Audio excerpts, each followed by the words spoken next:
Students, today we are going to discuss the major themes in the novel Surfacing. And the most important theme is regarding separation versus wholeness. The driving force of the novel is the narrator's quest for wholeness and connectedness. From the beginning, the unnamed protagonist feels separate from other characters, both in her present and in her past.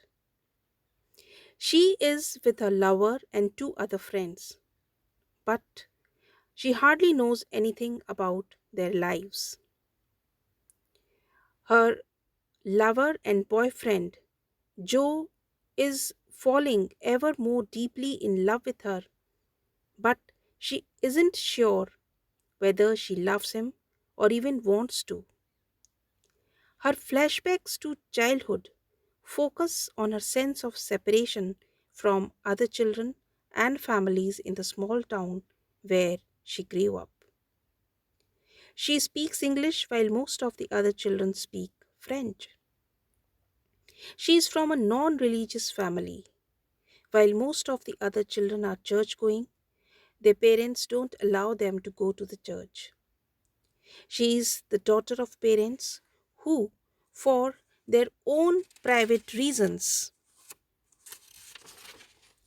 chose to live on an island literally separated by water from the mainland of the town.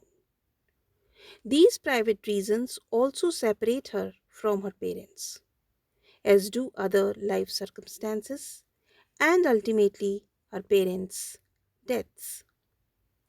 Furthermore, the various parts of her identity are separated from each other.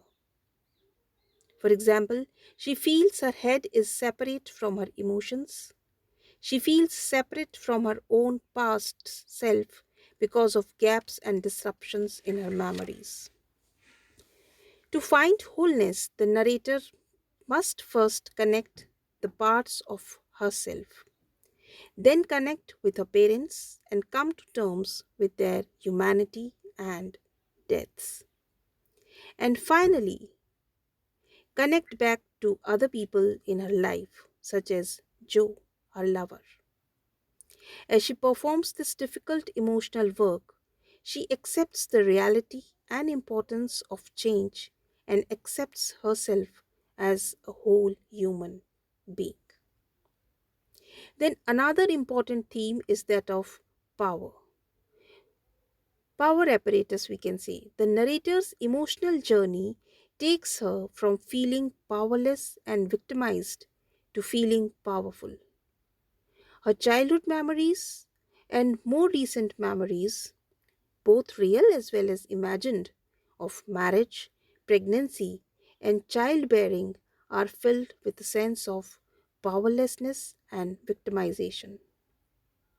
As a child, she was bullied by other children. Then, when she marries, she has an abortion under pressure from her fake husband at the mercy of medical personnel. As a woman, she has less systematic power, even in a society that is supposed to be working for women's equality. Yet, even in areas where she does have power, for the majority of the novel, she does not want to acknowledge it.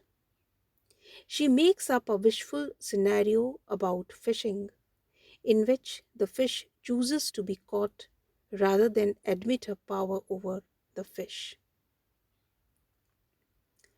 When, at the end of the novel, the narrator accepts her humanity and adulthood, she is accepted she is accepting her power in a way. She has the power to give life. She realizes this thing, that she has the power to give life and to take it. She has the power to build a relationship or even to break it. Then the next theme is of natural versus artificial. The theme of natural versus artificial appears in several ways throughout the novel. It is often woven into descriptions of how women are viewed and objectified in society. For example, the narrator's friend, Anna, puts on her makeup each morning without fail, and she is terrified when, on one short trip, she forgets to bring it along. She says to the narrator that David doesn't know she wears it. He thinks it is her natural face. She believes David would be angry if she went without it. This minor incident suggests that for women, looking young or beautiful is a part of their responsibility in relationships. They should always look beautiful. Then, towards the end of the novel, the narrator begins to see mirrors in front of which women work to make themselves acceptable as objects that can trap a woman's soul. Society always prefer artificial women, according to the narrator. And this is why the narrator's view of herself as a natural woman at the conclusion of the novel is so very important.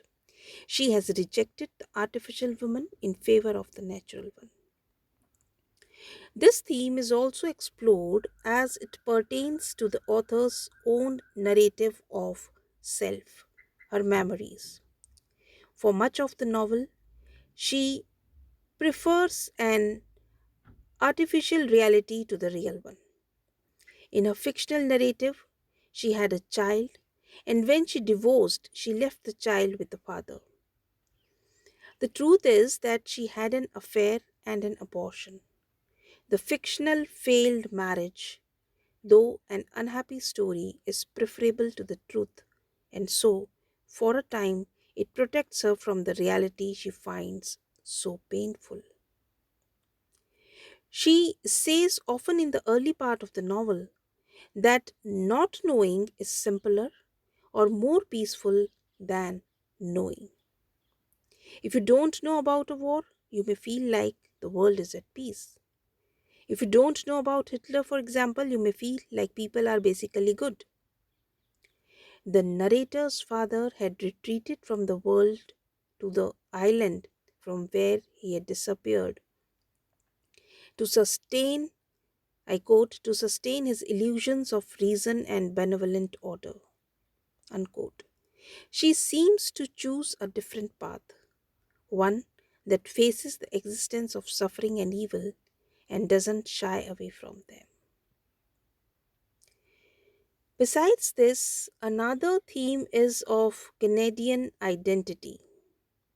It is presented throughout the novel by Atwood. It is mildly related to the theme of separation versus wholeness.